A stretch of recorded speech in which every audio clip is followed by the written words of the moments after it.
Okay, I'm here with Dhafir No Fear Smith, who will be fighting later this month for the WBA International Light Heavyweight title. Dhafir, for a guy with, over 20 losses in his career, to finally get an opportunity to be in a position where he can get a world title shot, what do you equate that to? Like, how do you see your chances? Oh, I see my chances of getting a world title shot by next year after I beat Roberto Savini. I really don't have 20 losses. I mean, I was robbed a lot, in this game. But I always come to fight. I always try to come to win.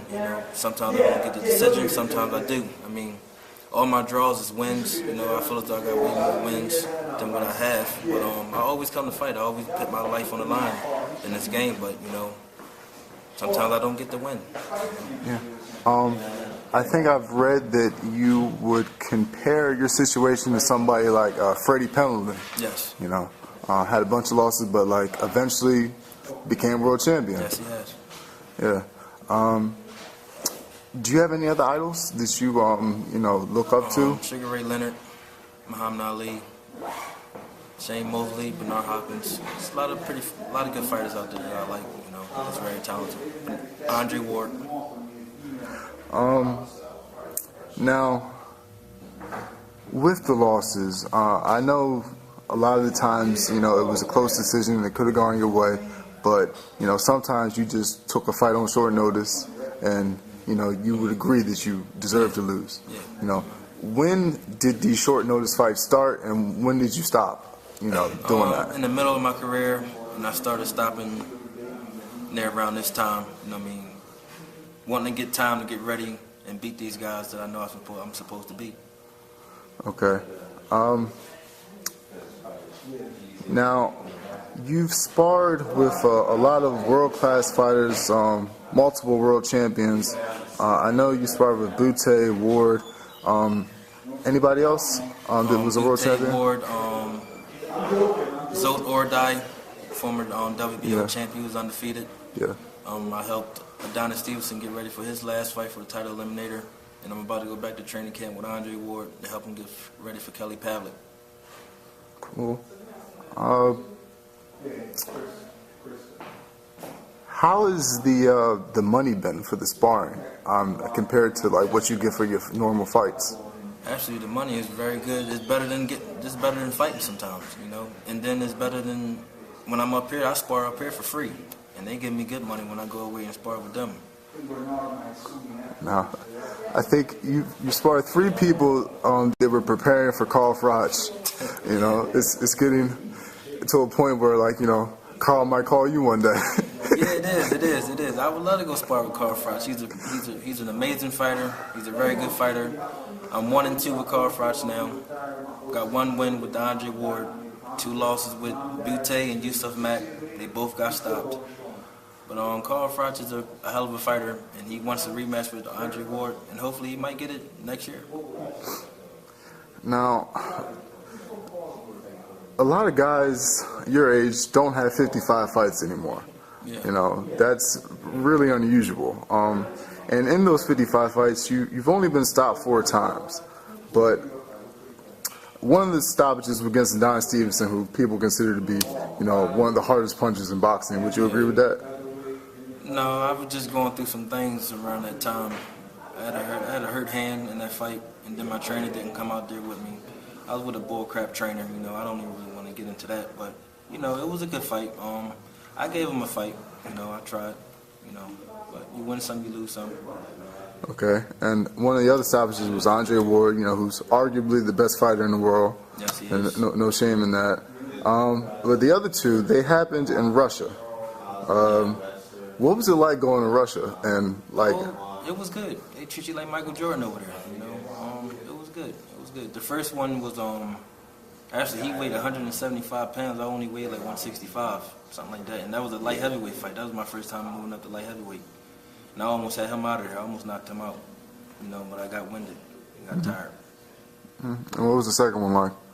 The second one was a good fight. He was a southpaw kid, real strong. And I lost that one. It was close. I've heard you say before that you don't like southpaws. No, so you know. Is that still true? Yeah, that's still true. You know, that's still true. But I'll fight him if the money right. And I think I spar him more. I spar good with southpaws more than I do in a fight. You know? Okay. Now, once people, do their research on you, you've had fights canceled. Yeah. Anybody in particular? Yeah. Elvin Mariki, David Telesco, Joey Gilbert from the Contender had signed contracts and ended up pulling out on me like a week before the fight. Okay.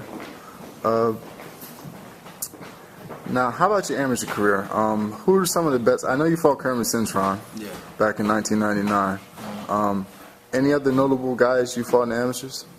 No, that was pretty much it. Okay. Yeah. Now, the other countries you've been to, besides the United States, I believe were Canada, where you fought Stevenson, and you went to Poland and fought this guy who's still undefeated, Dawid Koztecki, or how do you pronounce his name? How would you rate him as a fighter? Pretty good fighter. Got a pretty much of American style. I thought I beat him. I had him cut in the 5th round. It went decision. I lost the decision. Okay.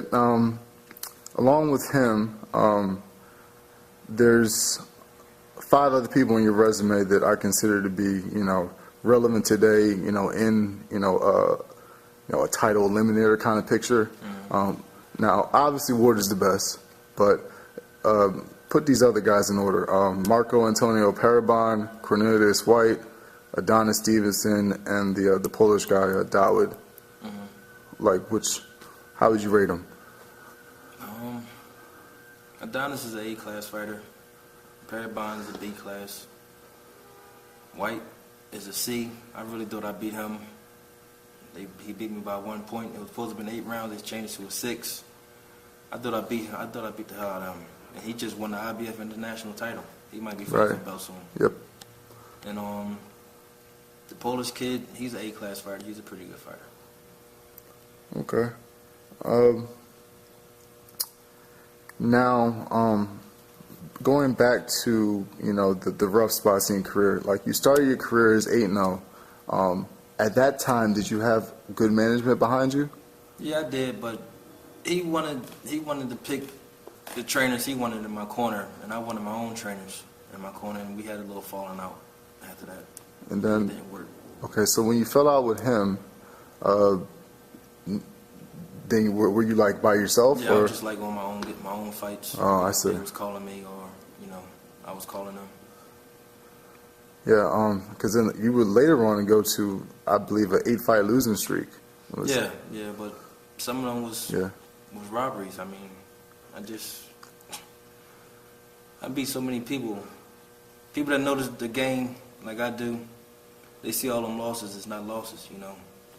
I'm one of the toughest SOB in the division, and nobody don't want to give me a chance. Yeah, they see how dangerous I am. Absolutely. I believe you fought, not counting people making a pro debut, 13 people that were undefeated. Yeah. So, you're definitely not trying to duck anybody. Again, I beat a lot of undefeated guys, a lot of undefeated people.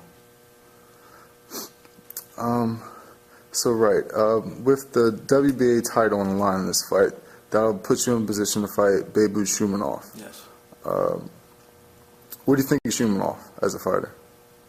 Very tall and long, pretty good fighter. I can see myself beating him. If I get enough time to get ready, 3 months away from here, training camp, I can beat anybody in the world. Okay, well, that'll do it. I wish you the best for your fight. Thank you.